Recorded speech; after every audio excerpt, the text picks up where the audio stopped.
리브가가 이삭에게 이르되 내가 햇사람의 딸들을 인하여 나의 생명을 싫어하거늘 야곱이 만일 이 땅의 딸 곧 그들과 같은 햇사람의 딸들 중에서 아내를 취하면 나의 생명이 내게 무슨 재미 있으리까. 이삭이 야곱을 불러 그에게 축복하고 또 부탁하여 가로되 너는 가나안 사람의 딸들 중에서 아내를 취하지 말고 일어나 바단 아람으로 가서 너의 외조부 부두엘 집에 이르러 거기서 너의 외삼촌 라반의 딸 중에서 아내를 취하라. 전능하신 하나님이 내게 복을 주어 너로 생육하고 번성케 하사 너로 여러 족속을 이루게 하시고 아브라함에게 허락하신 복을 내게 주시되 너와 함께 내 자손에게 주사 너로 하나님이 아브라함에게 주신 땅 곧 너희 우거하는 땅을 유업으로 받게 하시기를 원하노라. 이에 이삭이 야곱을 보내었더니 바단 아람으로 가서 라반에게 이르렀으니 라반은 아람 사람 부두엘의 아들이요 야곱과 에서의 어미 리브가의 오라비더라. 에서가 본즉 이삭이 야곱에게 축복하고 그를 바단 아람으로 보내어 거기서 아내를 취하게 하였고 또 그에게 축복하고 명하기를 너는 가나안 사람의 딸들 중에서 아내를 취하지 말라 하였고 또 야곱이 부모의 명을 쫓아 바단 아람으로 갔으며 에서가 또 본즉 가나안 사람의 딸들이 그 아비 이삭을 기쁘게 하지 못하는지라. 이에 에서가 이스마엘에 가서 그 본처들 외에 아브라함의 아들 이스마엘의 딸이요 느바요의 누이인 마할랏을 아내로 취하였더라. 창세기 강의 72번째 시간입니다. 72회차인데요. 오늘 본문은 창세기 27장 46절부터 47장 28절의 본문을 가지고 내 삶이 싫어졌거늘이라는 제목으로 함께 나누기를 원합니다. 오늘 본문은 세 단락으로 이렇게 구성이 되어져 있는데요. 27장 46절과 28장 1절부터 5절, 그 다음에 28장 6절부터 9절 이렇게 단락이 주어져 있습니다. 27장 46절에는 리브가와 이삭이 대화하는 게 나오고요. 28장 1절부터 5절까지는 이삭이 야곱을 축복하는 장면이 나오고요. 그 다음에 6절부터 9절까지는 이에 대한 에서의 반응이 이렇게 나옵니다. 세 단락이 있는데요. 이 단락마다 다 의미하는 게 있기 때문에 설명을 드리려고 합니다. 오늘 본문을 이렇게 보시면은 자주 등장했던 단어가 뭔가요? 오늘 본문에 계속해서 나왔던 단어가 뭔가요? 예, 계속 나온 단어가 아내라는 단어죠. 아내라는 단어입니다. 공이 아내라는 단어가 나오고요. 그 다음에 복이라는 단어가 나옵니다. 이 두 단어가 오늘 본문을 설명하는 키워드 핵심 단어들입니다. 이런 관점에서 보셔야 됩니다. 아내라는 게 아주 중요한 건데요. 그 관점에서 보시기를 원합니다. 먼저 그 첫 번째 단락인 27장 46절은 리브가와 그의 남편 이삭이 대화하는 장면이잖아요. 근데 여기에 뭐가 담겨져 있냐면 왜 남편을 속이면서 둘째 아들 야곱을 장자의 축복을 받게끔 만들었는지에 대한 리브가의 이유가 여기 담겨져 있어요. 아주 중요한 얘기겠죠. 엄청난 사기극이잖아요. 남편을 속이는 엄청난 사기극인데 그 속였던 이유가 여기 담겨져 있습니다. 그게 27장 46절을 보시면 이렇게 되어 있죠. 리브가가 이삭에게 이르되 내가 햇사람의 딸들로 말미암아 내 삶이 싫어졌거늘. 이게 이유인 거예요. 햇사람의 딸들로 말미암아서 내가 사는 게 낙이 없다는 거죠. 새 번역에는 어떻게 났냐면 이렇게 번역해 놨습니다. 햇사람의 딸들 때문에 사는 게 아주 넌더리가 납니다. 오늘 개혁개정보다 아주 심하게 해놨다 그러죠. 공동번역에는 이렇게 놨습니다. 햇 여자들이 보기 싫어 죽겠습니다. 현대인의 성경에는 이렇게 번역을 해놨는데요. 이 햇 여자들 때문에 사는 것이 지긋지긋할 지경입니다.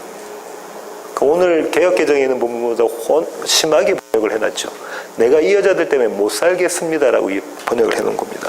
NIV에서는 이렇게 해놨습니다. I'm disgusted with living because of these Hittite women 이렇게 해놨어요. 그러니까 이렇게 속이 뒤집어질 정도로 못 살겠다는 거죠. 아주 디스커스트 할 정도로 못 살겠다고 이야기를 하고 있습니다. 그러면서 그 다음에 만일 야곱이 이 여자들과 같이 결혼을 한다면 내 삶에 무슨 재미가 있겠습니까? 내 삶에 무슨 낙이 있겠습니까? 내 삶은 그것으로 끝입니다. 이렇게 지금 리브가가 이야기하고 있습니다. 도대체 이게 어떤 의미일까? 리브가와 이삭이 이야기하고 있는 거의 문제는 뭐냐면요, 고부 간의 갈등인 거예요. 고부 간의 갈등이 있다. 그죠? 왜냐하면 시어머니가 며느리 때문에 못 살겠다고 하는 거예요. 햇사람의 여인들이 며느리잖아요. 자기의 며느리, 에서의 며느리잖아요. 시어머니가 이 며느리 때문에 내가 도저히 살 수가 없다, 진저리가 난다. 만약에 자기 둘째 아들 야곱이 이 햇사람 여인들과 산다면 도대체 난 삶의 의미가 아무것도 없다, 이렇게 지금 이야기하는 거고 있습니다. 이 고부 갈등이라는 게 과연 뭔가라는 거죠. 저와 여러분이 알고 있는 그런 고부 갈등인가? 이 시어머니 리브가는 아주 별난 시어머니인가? 저희 부부는 아직 그 아이들을 결혼시켜 보지 않고, 아이들 아직 어려서 시집을 안 보냈는데 이제 고등학생이니까. 강미 집사님은 시어머니시죠. 아주 좋은 시어머니십니다. 제가 옆에서 보기로 좋은 시어머니신데요. 리브가는 강미 집사님에 비하면 아주 나쁜 시어머니인 것 같아요. 그렇죠. 며느리 때문에 내가 못 살겠다라고 이야기하고 있는 그런 시어머니가. 이 고부 갈등이 진짜 저와 여러분이 이해하고 있는 세상적 의미의 고부 갈등일까? 그렇지는 않을 겁니다. 이 안에 무슨 답이 들어가 있는 겁니다. 이 리브가의 한숨, 이게 한숨이잖아요. 자기 남편한테 지금 이삭한테 한숨 지으면서 지금 하는 거잖아요. 내가 저 여인들 때문에 같이 못 살겠다, 힘들어 죽겠다. 그렇게 탄식이나 한숨을 내쉬는 이 한숨은 세월을 거슬러 올라가서요, 첫사람 아담의 아내인 하와가 합니다. 찾아보겠습니다. 창세기 4장 1절부터 2절입니다. 창세기 4장 1절부터 2절입니다. 아담이 그의 아내 하와와 동침하며 하와가 임신하여 가인을 낳고 이르되 내가 여호와로 말미암아 득남하였다 하니라. 이때까지 하와는 엄청난 기쁨의 환희에 차 있었죠. 왜냐하면 하나님이 약속하셨잖아요. 너를 통해서 구원자를 줄 거야. 근데 첫째 아들을 자기는 뭐라고 생각했죠? 구원자다라고 생각한 거예요. 내가 하나님으로 말미암아 아들을 낳았다라고 고백을 하고 그렇게 생각했는데 그 첫 아들은 구원자가 아니었던 거예요. 첫 아들이었어요. 아담과 하와가 난 첫 아들은 구원자가 아니었죠. 그 다음에 한번 보실까요? 2절입니다. 그가 또 가인의 아우 아벨을 낳았는데 아벨은 양치는 자였고 가인은 농사하는 자였더라. 아벨의 이름의 뜻이 뭐냐면요, 허무예요. 허무. 아무것도 아니다. nothing. 실망. 이런 게 하벨의 뜻이거든요. 죄송합니다. 그러면 이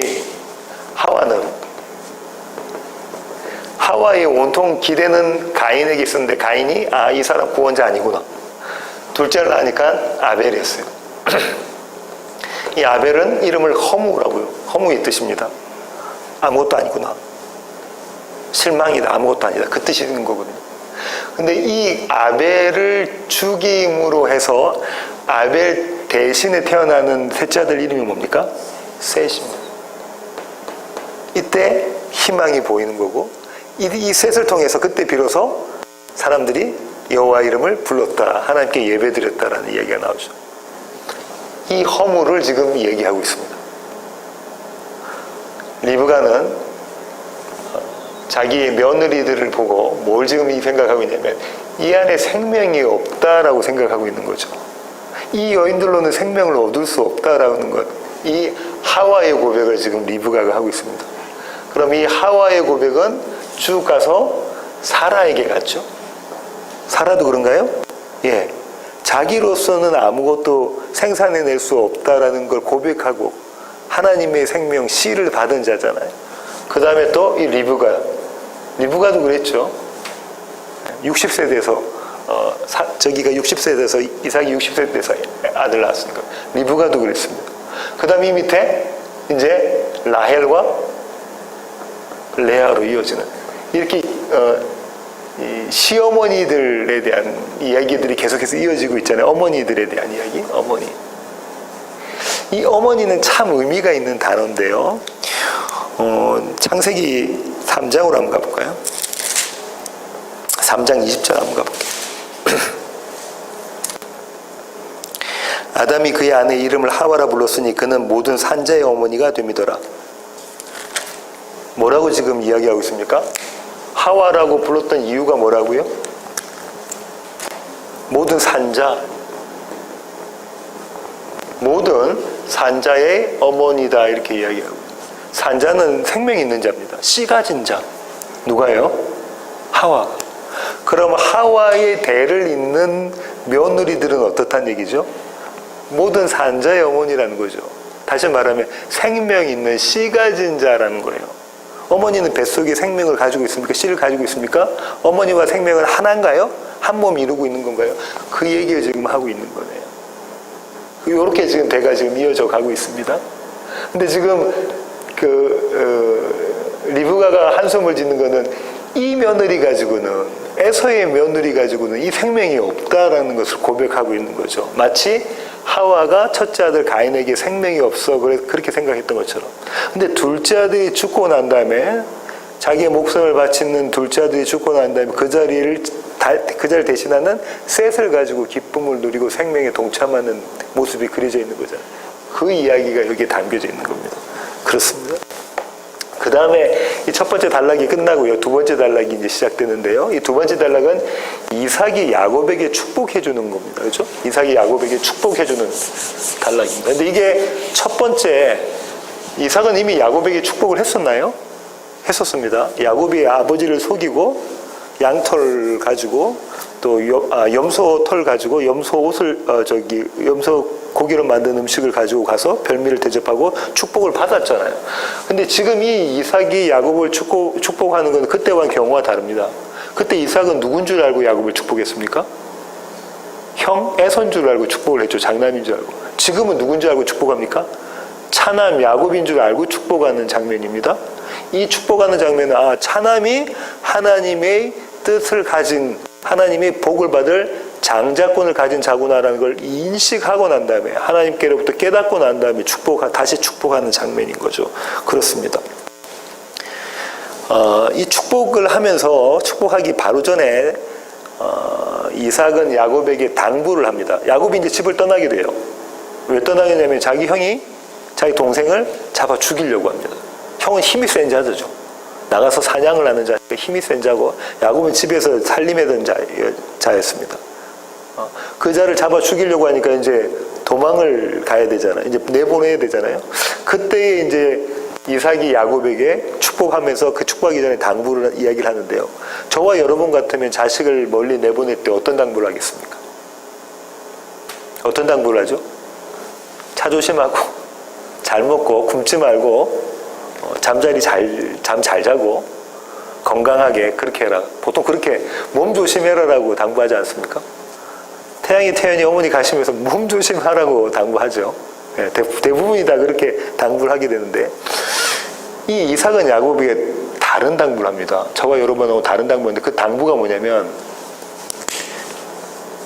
이 땅 가나안 여인들, 해쪽 속의 여인들의 아내를 삼지 말고 외삼촌 집에 가서 거기에 있는 여자로 뭘 삼아라?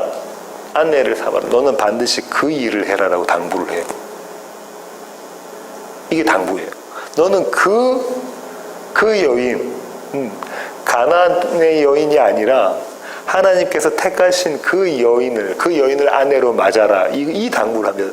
네가 가는 목적은 오직 이거라는 거죠. 그 얘기를 하고 있습니다. 이 땅에 있는 여인들 말고 우리 집안의 여인에게 가서 결혼을 할 여인을 데리고 오라라고 명령했던 사람 있죠. 누군가요? 아브라함입니다. 아브라함이 누구에게? 늙은 종에게 그 명령을, 똑같은 얘기를 하고 있습니다. 창세기 24장 3절부터 4절 한번 볼까요? 창세기 24장 3절부터 4절입니다. 하반절부터 제가 읽어볼게요. 너는 내가 거주하는 이 지방 가나안 족속의 딸 중에서 내 아들을 위하여 아내를 택하지 말고 내 고향 내 족속에게로 가서 내 아들 이삭을 위하여 아내를 택하라. 다시 오늘 본문으로 오시고요. 28장 1절부터 제가 읽어볼게요. 이삭이 야곱을 불러 그에게 축복하고 또 당부하여 이르되 너는 가나안 사람의 딸들 중에서 아내를 맞이하지 말고 일어나 바다나아람으로 가서 내 외조부 부두엘의 집에 이르러 거기서 내 외삼촌 라반의 딸 중에서 아내를 맞이하라. 아브라함이 늙은 종에게 명령했던 것과 똑같은 이야기를 그의 아들 이삭이 그의 아들 야곱에게 차남 야곱에게 이야기합니다. 당부하죠. 이 당부는 다시 말하면 명령입니다. 누구의 명령이냐면 하나님의 명령이죠. 이 하나님의 명령은 지난 시간에 아브라함과 늙은 종의 이야기를 할 때 말씀드렸던 것처럼 하나님께서 지켜내신 하나님의 일, 하나님의 약속이라고 말씀을 드렸죠.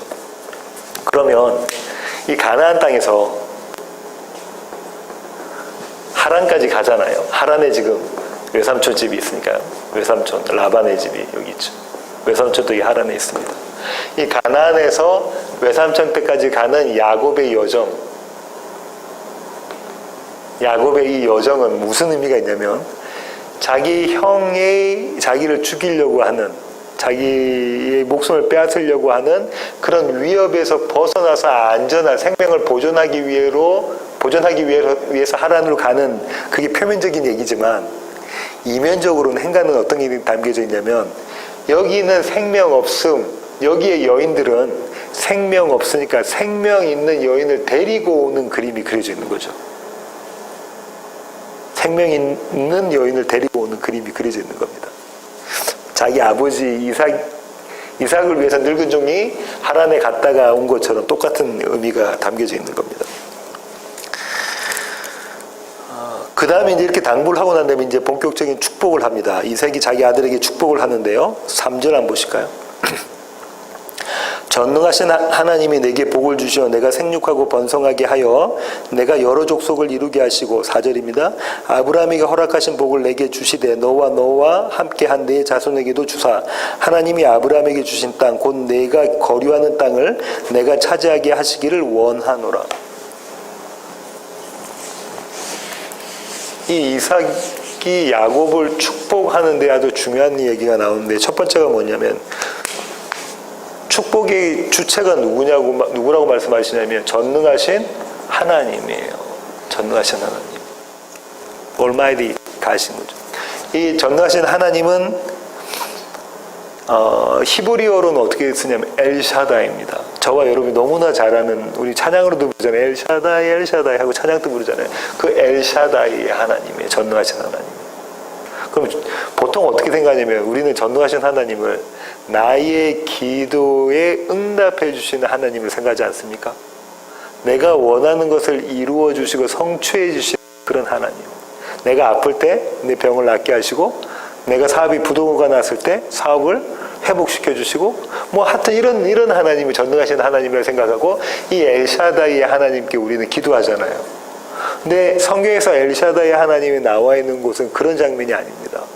지금 이 장면과 또 거슬러 올라가면 어느 장면이 엘샤다이 하나님 나오냐면요. 17장 1절로 가보세요. 창세기 17장 1절입니다.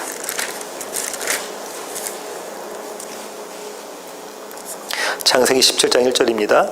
아브라함이 99세 때에 여호와께서 아브라함에게 나타나서 그에게 이르시되 나는 전능한 하나님이라 너는 내 앞에서 행하여 완전하라. 이때 지금 엘샤다이 하나님 이야기를 하시잖아요. 나는 전능하신 하나님, 난 전능한 하나님이다. 그 다음 뭐라고 말씀하시냐면 하나님께서 아브라함에게 뭐라고 말씀하시죠? 너는 내 앞에서 어떻게 하라는 거예요? 행해서 완전해라 라고 이야기해요. 99세 때 아브라함이 하나님께로부터 이 말씀을 들었을 때 아브라함은 어떤 느낌이고 어떤 기분이고 어떤 생각을 했었을까요? 내가 완전과는 거리가 멀어도 한참 먼 사람이라고 고백하지 않았겠습니까? 그죠? 예. 왜냐하면 그는 그 전에 뭘 했던 거냐면 육적으로 자기 신의 지혜로 자기와 사라 인간의 지혜로 아들을 얻었잖아요. 그 첫 아들 맏아들 이스마엘을 얻었던 자잖아요. 근데 지금 하나님께서 말씀하시는 겁니다. 너는 내 앞에서 행해서 완전해라. 그러면 아브라함이 그 자리에서 했어야 되는 고백은 뭐냐면, 주님, 저는 하나님 앞에서 완전할 수 없는 자입니다. 하나님 그걸 알고 계시죠. 너는 내 앞에서는 손톱만큼이라도, 아까 집사님 기도하신 것처럼 우리는 한 자락이라도, 머리카락 한 털 끝이라도 완전할 수 없는 자이라는 것, 그것 깨닫게 해주시는 게 지금 이 자리라는 거죠. 그러면서 그 다음에 다시 아브라함에게 이전에 약속하셨던 축복에 대한 이야기를 하신다고요. 2절부터, 17장 2절부터. 그러면 이 전능하신 하나님, 엘샤다의 하나님은 아브라함을 완전하게 하시는 하나님이라는 거죠. 아브라함이 하나님 앞에서 완전하게 행하면 내가 너 복 줄게라는 얘기가 아니라는 거예요.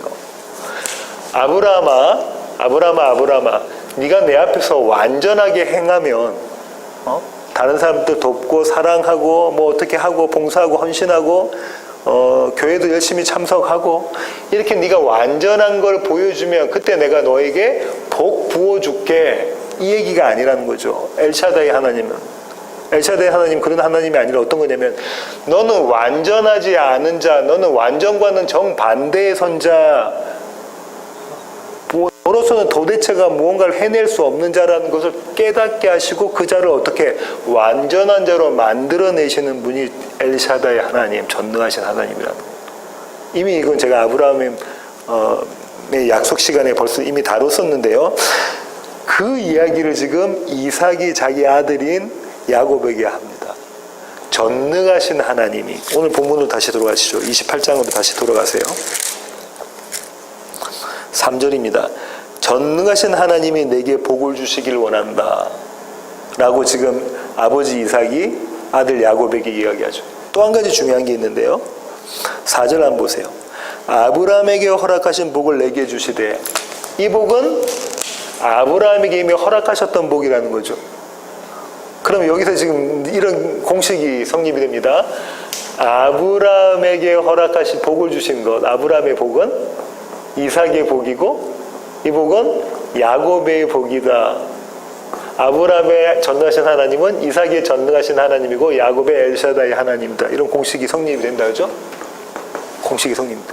그래서 이스라엘 사람들이 아브라함과 이삭과 야곱의 하나님, 엘샤다의 하나님이라는 이야기를 하는 거죠. 이 공식이 성립이 됩니다. 이 아브라함에게 주셨던 이 복이 뭐냐면은, 오늘 본문에 나와 있는 이 복이잖아요. 생육하고 번성하고 내가 여러 족속을 이루게 하고 이 땅을, 하나님께서 약속하실 땅을 네가 차지하리래요. 이 복은 누구에게 먼저 주셨나요? 아브라함보다 거슬러 올라가면 누구에게 이 복을 주셨다고 하죠? 기억이 나십니까? 노아에게 주셨죠. 기억이 나시나요? 한번 찾아보겠습니다. 창세기 9장 7절입니다.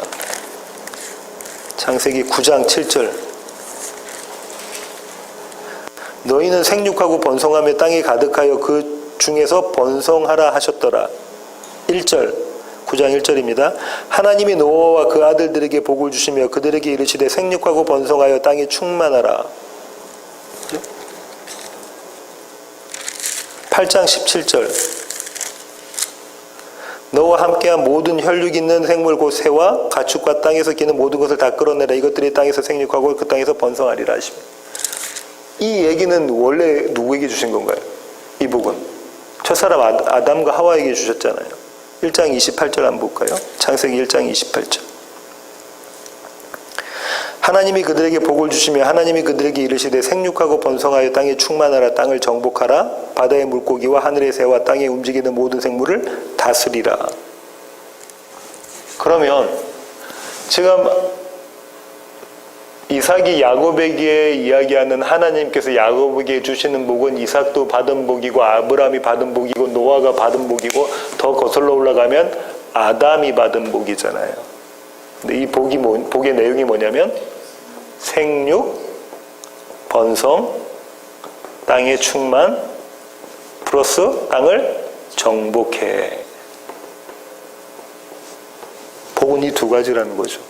그런데 지난번에도 말씀드린 것처럼 생육, 번성, 충만한다고 해가지고 우리가 돈 많이 벌고 그런 거 아니라고 말씀을 드렸었죠. 그죠? 이 세상에서 잘 되고 이런 건 아니라고 말씀드렸었죠. 이 생육번성 충만은 뭐와 관련된 겁니까? 씨와 관련된 거라고 말씀을 드렸다 하죠. 씨와 관련된. 이거는 땅과 관련된 거죠.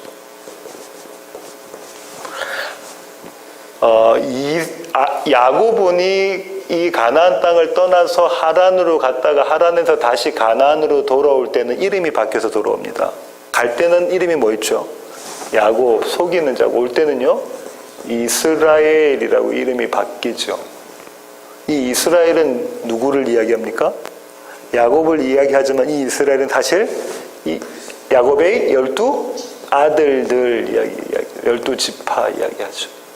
신약엔 12 사도, 이건 다 교회 이야기하고 있다, 그죠? 이게 어디에 해당됩니까? 생육, 번성, 충만에 해당되는 씨를 가진 그들이 어느 땅, 약속의 땅 가나안을 들어오는 그림이 그려져 있죠. 다시 한번 나갔다가 다시 약속의 땅을 들어오게 됩니다. 모세와 여호수아를 통해서 가나안을, 약속의 땅을 정복하는 정복 전쟁이 일어나는 거죠. 여호수아서에 나오고 사사기서에 나온 그 그림이죠. 이게 복이라는 거예요. 그러면 이 복은 우리가 뭐 어떤 씨를 가지고 어떤 땅을 정복한다는 것인데, 이 씨는 결국 누구라고 바울이 이야기하냐면 예수 그리스도다 이야기를 하는 거고요. 그럼 예수 그리스도가 차지하는 땅이 어떤 땅일까요? 예수 그리스도가 차지하는 땅은 저와 여러분의 삶입니다. 삶. 우리의 삶이라는 거죠. 우리의 삶. 그의 백성의 삶. 씨와 연합해서 열매를 맺는, 그 땅에 씨가 뿌려져서 열매를 맺는 그 그림이 그려져 있는 거죠. 이 복 누리게 해줄게라고 지금 이야기하고 있는 겁니다. 그렇게 해서 지금 두 번째 단락이 끝나고요. 마지막 세 번째 단락은 이에 대한 에서의 반응입니다. 이게 또 재미가 있습니다. 에서가 어떻게 반응하는가 한번 볼까요? 6절 한번 보세요. 어떻게 시작합니까? 6절. 에서가 본즉. 8절 어떻게 시작하죠? 에서가 또 본즉. 에서의 반응은 뭐냐면 보다였어요. 보다. 정확히는 이거 깨닫다라는 건데요. 깨닫다. 이제 알았다라는 거죠. 에서가 봤어요. 뭘 봤죠? 예, 자기 아버지가, 이건 아버지 리브가도 포함하고 자기 어머니, 누굴 싫어합니까? 에서의 아내들을 싫어하는 거예요. 그러니까 에서가 뭐를 깨닫습니까? 내 지금 아내로는 안 되구나. 내 지금 아내로는 축복을 받지 못하구나. 축복의 원인이 아내에게 있었구나라는 걸 이제 깨닫게 되죠. 이 아내는 자기가 원해서 데리고 온 아내죠. 가나안 여인, 헷 족속의 헷 사람의 딸들이란 말이죠. 근데 이때 에서가 결단을 하게 됩니다. 어떤 결단을 하죠? 두 번째 에서가 본죽하고 나면 결단을 하는데, 그럼 내가 이 가나안 여인들, 헷 족속의 여인들을 이 아내로 맞았는데 이들 말고 다른 민족의 사람을 데리고 와야 되겠다 해서 데리고 온 게 이스마엘의 딸입니다. 아브라함의 손녀죠. 이스마엘의 딸이면 그렇죠. 아브라함의 손녀. 데리고 오면 이제 기뻐해 주시겠지를 되는 거죠. 나도 복 받을 수 있겠지라고 생각하게 되는 거죠. 에서가 뭘 몰랐냐면, 에서가 몰랐던 게 있죠. 이 이스마엘은 육으로 난 육의 자식이다, 그죠? 바울이 그렇게 이야기했죠. 약속의 자식이 아니라 육으로 낳은 자식. 이 육으로 낳았다는 건 뭐냐면 인간의 능력으로 낳았다는 거죠. 인간의 지혜와 인간의 능력으로 낳았다는 거죠. 이 집안으로는 안 돼라는 걸 에서는 지금 모르고 있는 거죠. 표면적으로는 이스마엘의 딸은 아브라함의 손녀니까 이 손녀 데리고 오면은 나에게도 축복 받겠지라고 생각을 하게 된 겁니다. 에서는 그렇게 생각을 한 거죠. 충분히 그렇게 생각할 수 있는 거잖아요. 이제 나도 축복받을 수 있을 거야 라고 에서가 생각을 했죠. 여기서 생각해 봐야 될 게, 그럼 에서의 이런 모습, 이 모습은 다시 말하면 흉내내기인가요? 애기들이 클 때 엄마나 아빠를 보고 막 흉내를 내잖아요. 그러면서 뭔가를 배우잖아요. 이 마치 그런 것처럼 지금 에서가 흉내를 내고 있는 건가요? 그렇게 축복받으려고 흉내를 내고 있는 모습. 예, 흉내 내기의 모습입니다. 근데 이 흉내 내기를 했던 첫사람들이 있었어요. 첫사람의 자녀들이. 누구였냐면 가인입니다. 하나님은 첫사람 아담과 하와에게 자식들을 주셨죠. 첫 아들이 가인이고 둘째 아들이 아벨입니다. 너희들 제사 지내 하니까 가인과 아벨이 똑같이 제사를 지내는데 아벨의 제사는 하나님께서 받으시고 가인의 제사는 받지 않으십니다. 왜냐하면 아벨의 제사는 뭐가 들어가 있었다는 거죠? 씨, 생명 들어가 있었다. 피는 생명이니까. 이 제사가 들어가 있었다는데 가인의 제사에는 뭐가 없어요? 씨 없어요. 헛개비구나. 헛개비구나. 씨는 없는 제사구나. 흉내내기 제사구나. 거짓 제사구나. 그래서 그때 가인은 뭐라고 하죠? 아벨을 쳐 죽이죠. 이 아벨을 쳐 죽인다는 것은 하나님을 쳐 죽인다는 거죠. 네가 왜 내 제사는 안 받는데, 내가 왜 축복을 안 해주는데 라는 거죠. 그 모습이 지금 여기 그대로 에서의 모습에도 담겨져 있습니다. 그죠? 에서가 뭘 하냐면, 이 여인들 안 된다고 하니까 이제 이스마엘의 딸을 아브라함의 손녀 데리고 올게요. 이제 축복해 주세요 하는 거죠. 근데 이 안에는 역시 가인의 제사와 똑같이 뭐가 없어요? 생명 없는, 씨 없는 모습이었다는 거죠. 이 그림이 그려져 있습니다. 여기서 우리가 깨달아야 될 건요. 에서와 가인을 보고 우리가 깨달아야 될 거는 우리는 믿음이라는 것을 어떻게 정의하냐면 믿음을 나의 것으로 정의를 해버립니다. 믿음을 나의 것으로 정의해버리면 내가 열심을 낼 수 있습니까? 예. 열심을 안 내는 사람들은 정죄하게 되죠. 열심을 내는 겁니다. 이것이 뭐냐면은 흉내내기라니까요. 이 모습이 가인의 모습, 그 다음 에서의 모습이 담겨져 있습니다.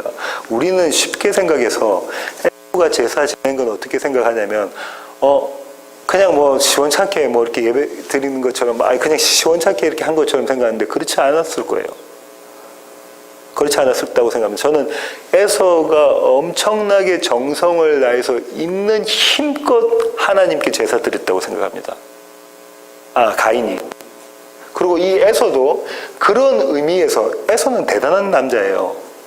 누구나 보면 존경할 수 있는, 흠모할 만한 데가 있는 남자라는 거죠. 그 남자가 그럼 이번에는 다른 여인을 데리고 올 때도 그 최선을 다해서 하는 모습, 그 열심이 그 안에 들어가 있는 거죠. 우리는 이것을 믿음이다, 성도의 믿음이다 착각하는데 그거 아니라는 거죠. 믿음은 나의 것이라고 생각하는 순간부터 우리는 거짓 제사를 드리는 거고, 이스마엘을 딸을 데리고 와서 아내로 삼는 모습과 똑같다는 거죠. 만약에 믿음이 이렇게 열심으로 얻을 수 있는 것이라면 이 열심을 냈고 얻는 믿음 뒤에 나온 결과는 은혜가 아닙니다. 그렇잖아요. 내가 할 수 있는 거니까 그건 은혜가 될 수 없죠. 예. 지금 태연이랑 태양이가 열심을 내고 있는데 또 어떤 사람들이 왔어요. 예. 근데 그 사람들이 열심을 안 내고 있어요. 그러면 마음속에 저 사람들은 뭐지? 좀 크리스찬이 아니야. 이렇게 봐버리는 순간 나의 열심은 뭐 했던 거죠? 나의 것 돼버린 거죠. 우리가 그렇게 착각하는데 사실은 이 믿음은 나의 것 아니라고 보여주는 게 뭐냐면 아벨과 야곱의 모습인 거죠. 이거 나의 것 아니야. 이거 믿음은 누구 거라는 거죠? 하나님의 것. 하나님의 믿음의 주체 되신 예수 그리스도가 우리 안에 함께 하셔서 우리를 끌고 가는 것이 믿음이라는 거죠. 그게 참 제사입니다. 그러니까 그 제사 안에 씨가 있느냐 없느냐를 보는 거예요. 생명이 있느냐 없느냐, 피가 있느냐 없느냐를 보는 거죠. 오늘 설교의 결론을 맺겠습니다. 이렇게 제가 지금 세 단락을 다 끝냈는데요. 오늘 설교의 제목이 뭔가요? 리브가가 야곱에게 했던 이야기인데요. 내 삶이 싫어졌거든요. 내 삶이 싫어졌거든요. 이렇게 고백했던 사람들을 제가 소개하는 걸로 오늘 설교를 마치려고 합니다. 첫 번째 남자는요, 키가 아주 작아요. 친구도 없어요. 멸시와 천대를 받는 남자인데요. 돈은 아주 많습니다. 돈이 많으니까 돈을 너무 사랑하는 남자죠. 이 남자 이름이 누굴까요? 네, 뽕나무에 올라간 삭개오입니다. 누가복음 19장 2절 보겠습니다. 1절부터 한번 볼게요. 누가복음 19장 1절입니다. 예수께서 여리고로 들어가 지나가시더라. 삭개오라 이름하는 자가 있으니 세리장이요 또 부자라. 그가 예수께서 어떠한 사람인가 하여 보고자 하되 키가 작고 사람이 많아 할 수 없어 앞으로 달려가서 보기 위하여 돌 무화과 나무에 올라가니 이는 예수께서 그리로 지나가시게 되밀어라. 우리는 이걸 믿음이라고 하죠. 삭개오 보고는 안 그러는데 이런 행위를 하는 게 믿음 아닌가요? 예수 보기 위해서 저 위에 돌나무에 올라간 그 열심 우리 높이 사지 않습니까? 그런 예화, 그런 설명을 듣는 설교를 들어보시지는 않으셨습니까? 거기에 맞추면 안 되는 거죠. 그 다음에 보세요. 예수께서 5절입니다. 예수께서 그곳에 이르사 쳐다보시고 이르시되 삭개오야 속해 내려오라. 내가 오늘 네 집에 유하여야 하겠다 하시니 급히 내려와 즐거워하며 영접하거늘 무사람이 보고 수군거리어 이르되 저가 죄인의 집에 유하로 들어갔도다 하더라. 삭개오가 서서 주께 여짜오되 주여 보시옵소서 내 소유의 절반을 가난한 자들에게 주겠사오며 만일 누구의 것을 속여 빼앗은 일이 있으면 네 갑절이나 갚겠나이다. 예수께서 이르시되 오늘 구원이 이 집에 이르렀으니 이 사람도 아브라함의 자손이미로다. 인자가 온 것은 잃어버린 자를 찾아 구원하려 함이니라. 한번 생각해 보세요. 이 삭개오는 키가 작아요. 컴플렉스 있었겠죠. 키가 아주 작습니다. 이 사람은 대단한 컴플렉스를 갖고 있어요. 가진 것이라고는 뭐밖에 없어요. 돈밖에 없어요. 친구도 없겠죠. 내국노니까. 로마의 앞잡이와 똑같은 거잖아요. 가진 건 돈밖에 없어요. 그럼 삭개오가 의지하는 건 뭐겠습니까? 돈입니다. 삭개오가 의지하는 건 돈인데 이 돈을 내려놓는 장면이 지금 이 장면이잖아요. 예수님을 만나고 난 다음에 삭개오가 돈을 내려놓습니다. 우리는 어떻게 포커스를 맞추냐면 예수를 만나니까 그 소중했던 돈을 내려놓음, 삭개오의 내려놓음에 포커스를 맞추고 있다는 거죠. 근데 이건 이 그림이라고 생각하셔야 돼요. 조금 이따가 그 다른 사람까지 설명을 하고 난 다음에 같이 설명을 드리겠습니다. 두 번째 사람은요, 여자인데요. 이 여자는 특징이 친구가 없고 삭개오와 마찬가지로 멸시와 천대를 받던 사람입니다. 그에게 가장 소중한 것은 기름 항아리, 향유 항아리였어요. 이게 세상이 전부였던 사람입니다. 누굴까요? 예, 그렇습니다. 누가복음 7장 37절로 가겠습니다. 누가복음 7장 37절입니다.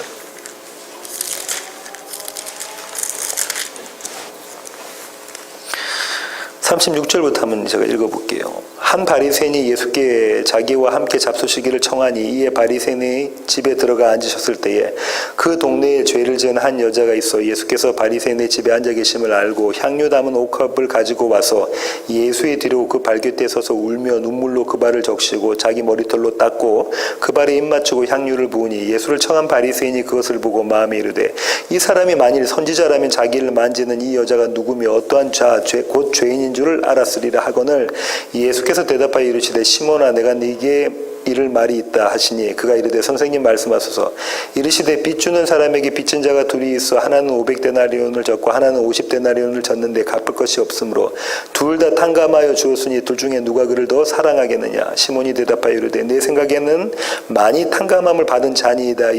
이르시되 내 판단이 옳다 하시고 그 여자를 돌아보시며 시몬에게 이르시되 이 여자를 보느냐. 내가 내 집에 들어올 때 너는 내게 발 씻을 물도 주지 아니하였을 때 이 여자는 눈물로 내 발을 적시고 그 머리털로 닦았으며 너는 내게 입 맞추지 아니하였을 때 그는 내가 들어올 때부터 내 발에 입 맞추기를 그치지 아니하였으며 너는 내 머리에 감람류도 붓지 아니하였을 때 그는 향유를 내 발에 부었느니라. 이러므로 내가 내게 말하노니 그의 많은 죄가 사하여졌다. 이는 그의 사랑함이 많음이라. 사함을 받은 일이 적은 자는 적게 사랑하느니라. 이에 여자에게 이르시되 내 죄 사함을 받았느니라 하시니. 너무나 잘 아는, 그리고 우리가 찬양 때 부르잖아요. 내게 있는 향유 주께 가져. 우리는 또 이 여자를 보면 어디에 포커스를 맞추게 되냐면요. 자기에게 있는 가장 소중한 것을 깨뜨려 예수님께 드린 내려놓음에 포커스를 맞추게 되죠. 그리고 그런 예수님께 나의 가장 소중한 것, 보물을 바치는 것. 다시 말하면 섬기는 겁니다. 섬기는 것. 이것을 믿음이라고 이야기를 하는 거죠. 믿음이라고. 더 많이 바칠수록 더 믿음이 좋은 것이 돼버리는 거죠. 지금 이 삭개오나 이 여인이 공통점은 뭐냐면요. 자신이 부여잡고 있는 것이 이것을 이것의 가치를 주님께 이렇게 드리는 것으로 이 가치가 주어지는 게 아니라요. 이게 쓰레기구나를 발견한 사람들인 거예요. 거꾸로. 우리는 어떻게 생각하냐면 내가 가지고 있는 가장 소중한 것을 주님께 바치는 것이 믿음이라고 생각하잖아요. 가장 소중한 게 뭡니까? 저와 여러분에게 있는 가장 소중한 것. 뭐예요? 생명 아닙니까? 생명을 바치는 것, 그 이상 더 큰 믿음은 없다 생각하고, 돈을 많이 바치는 것, 그것도 믿음이다. 나의 시간을 바치는 것, 그것도 믿음이라고 생각하는데, 믿음은 그게 믿음이라고 지금 이야기하고 있는 게 아니라는 거죠. 믿음은 어떤 겁니까? 내가 가장 소중히 생각하는 거, 예수님께 바칠 수 있다고 생각하는 그게 뭐라는 거예요? 쓰레기구나, 나띵이구나, 아무것도 아니구나를 깨닫는 것입니다. 그걸 깨닫는 그 자리에 누가 들어가십니까? 예수가 들어가십니다. 왜냐하면 그게 내 삶의 주인이었으니까요. 그러면 지금 열심히 목회를 하면서도, 지금 열심히 선교를 하면서도 우리는 뭐 어떻게 할 수 있다고요? 여전히 나에게 소중한 것, 보물을 붙잡고 있고 예수를 옆자리라고 제껴놓을 수 있는 거죠. 왜냐하면 이게 보물이라고 생각한다면. 돈 하니까는 좀 형이 학적으로 보여가지고 아이고 그렇지만 우리의 목회라고 생각해도 돼요. 우리의 사역이라고 생각해도 된다니까요. 근데 그게 내가 꼭 붙잡고 있는 그거, 삭개오는 뭐만 붙잡았겠어요? 친구도 없습니다. 뭐만 붙잡았겠어요? 돈이 나의 친구고, 돈이 나의 부모고, 돈이 나의 주인이고, 돈이 나의 하나님 여호와였던 자입니다. 그만큼 돈이 소중했던 자가 돈이가 아무것도 아니구나, 쓰레기구나를 발견하는 자리예요. 예수를 만난 자리죠. 이 여자는 장녀질을 하면서도 가장 자기에게 소중했던 건 뭐냐면 이 항아리였어요. 나를 구원해줄 남자를 만나면 내가 결혼하리라. 이 향유를 담은, 이 기름 담은 이 항아리인데 내가 갖고 있던 이것 아무것도 아니구나, 쓰레기구나를 생각했던 거죠. 예수가 더 중요하구나, 예수가 소중하구나, 이건 아무것도 아니구나, 그걸 깨달은 자인 거죠. 그렇습니다. 한 남자를 더 설명을 드릴게요. 이 두 남자는 저와 여러분이 봐도 뭐 시시한 사람들이네 이렇게 생각할 수 있지만, 우리가 봤을 때 인류라고 생각하는, 엘리트라고 생각하는 사람도 이런 경험을 합니다. 그 사람은요, 모든 사람들에게 존경을 받았던 사람이고요, 학식도 아주 높은 사람이었습니다. 돈도 많았던 사람이죠. 부도 갖고 있고 명예도 가지고 있고 학식도 높았던 그런 사람이에요. 그 사람은 예수님을 밤에 찾아옵니다. 다른 사람의 눈을 피해서 밤에 찾아온 사람입니다. 그 사람 이름이 누군가요? 니고데모죠. 니고데모를 한번 찾아보겠습니다. 요한복음 3장 1절부터 10절입니다.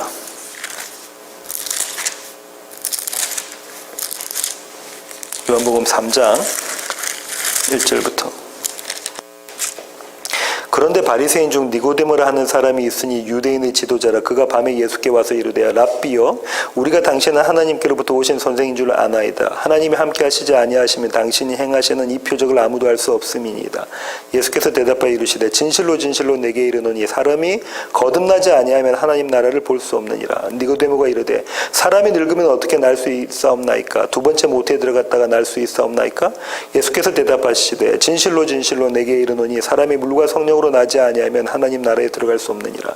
육으로 난 것은 육이요 영으로 난 것은 영이니 내가 네게 거듭나야 하겠다는 하는 말을 놀랍게 여기지 말라. 바람이 임의로 불매 내가 그 소리는 들어도 어디서 와서 어디로 가는지 알지 못하나니 성령으로 난 사람도 다 그러하니라.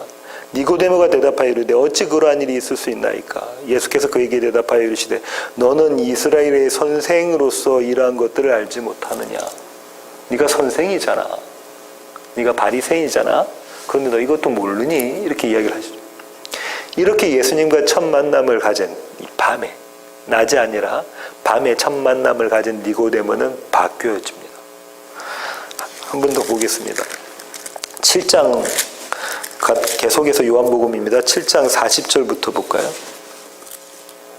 예수님이 쭉 설교를 하시고요. 그 다음에 이렇게 써져 있습니다. 이 말씀을 들은 무리 중에서 어떤 사람은 이 사람이 참으로 그 선지자라 하며 어떤 사람은 그리스도라 하며 어떤 이들은 그리스도가 어찌 갈릴리에서 나오겠느냐.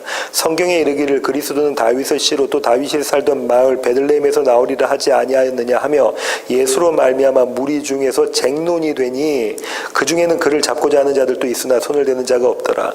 아랫사람들이 대제사장들과 바리새인들에게로 오니 그들이 묻되 어찌하여 잡아오지 아니하였느냐. 아랫사람들이 대답하되 하인들이죠. 그 사람이 말하는 것처럼 말한 사람은 이때까지 없었나이다 하니 바리새인들이 대답하되 너희도 미혹되었느냐?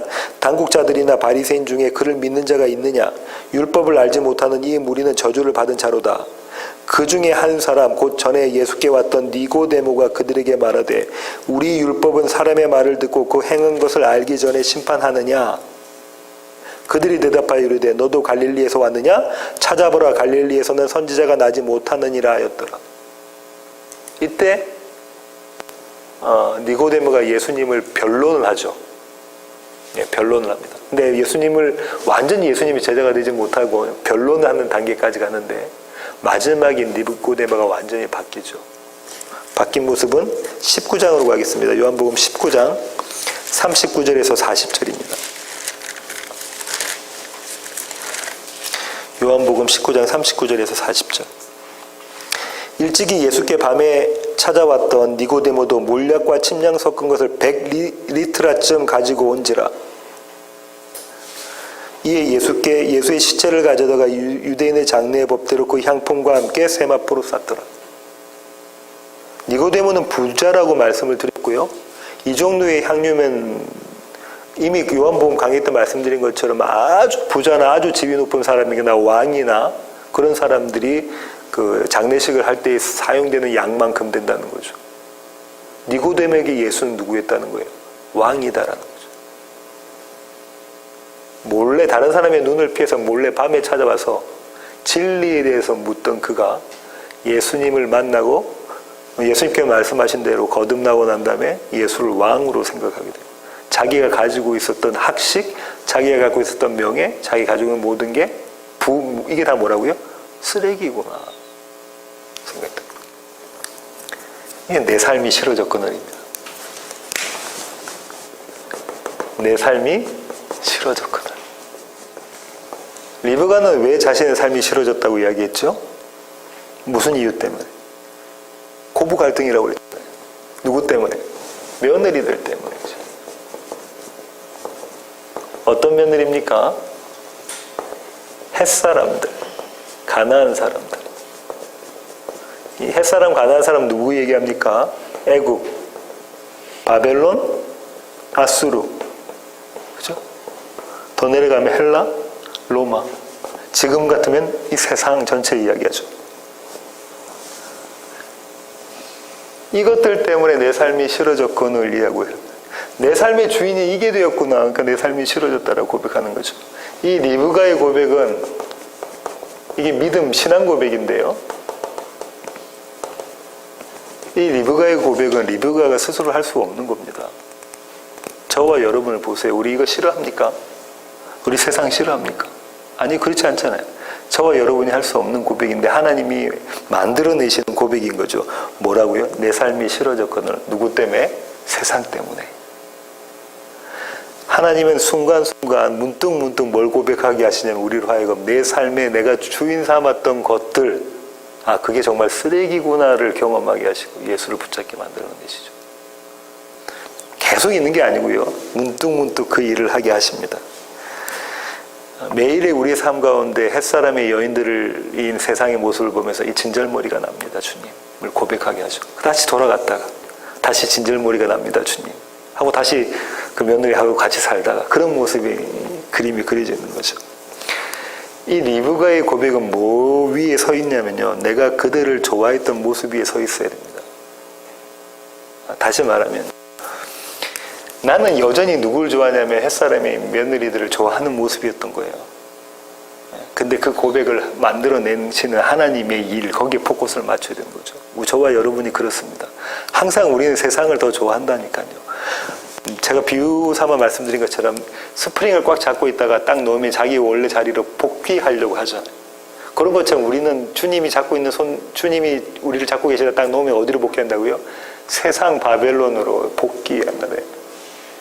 그 복귀하려고 하는 그 모습을 보고 나는 이런 자입니다. 내가 복귀하려는 그 모든 것들이 쓰레기군요를 발견하게 하시고 그때 이런 신앙 고백을 하게 하시는 거죠. 내 삶이 싫어졌구나.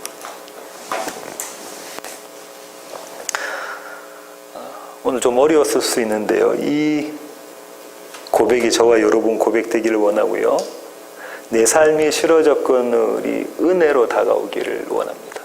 그런 세워지는 게 모든 지체들 되기를 원합니다. 기도하시겠습니다. 하나님 아버지 감사합니다. 주님 그렇습니다. 하나님 우리는 늘 우리가 원하는 것, 우리가 소원하는 것, 우리가 바라는 것 그것들을 붙잡으려고 안달을 합니다. 하지만 하나님이 이런 우리를 내버려 두시지 않으시고 우리의 그런 모습 내 삶이 싫어졌거늘이라는 고백을 하게 하셔서 참 생명 되신 예수께 나아가게 하시고 그분이 우리와 함께하는 것을 기쁘고 즐거워하는 자로 삼아주시니 주님 감사합니다. 이 하나님의 놀라운 은혜가 우리를 붙잡고 가시기를 주님 저희들이 소원합니다. 한 시간이라도 한순간이라도 우리를 내버려 두지 마시고 하나님의 그 사랑과 열정과 열심으로 그 일을 해주시기를 주님 간절히 소원합니다. 그 은혜로 가득하는 세워지는 교회 모든 지체들 되게 하여 주시옵소서. 이제는 우리 주 예수 그리스도의 놀라우신 구원의 은혜와 하늘아버지의 크고 극진하신 사랑과 우리 안에 내주하셔서 내 삶이 싫어졌거늘이라는 고백을 만들어내시는 성령님의 충만하심이 이제 주님 앞에 머리 숙인 세워지는 교회 모든 지체들 머리 위에 이제로부터 영원토록 함께 하시기를 예수 그리스도의 귀하신 이름으로 간절히 축원하옵나이다. 아멘.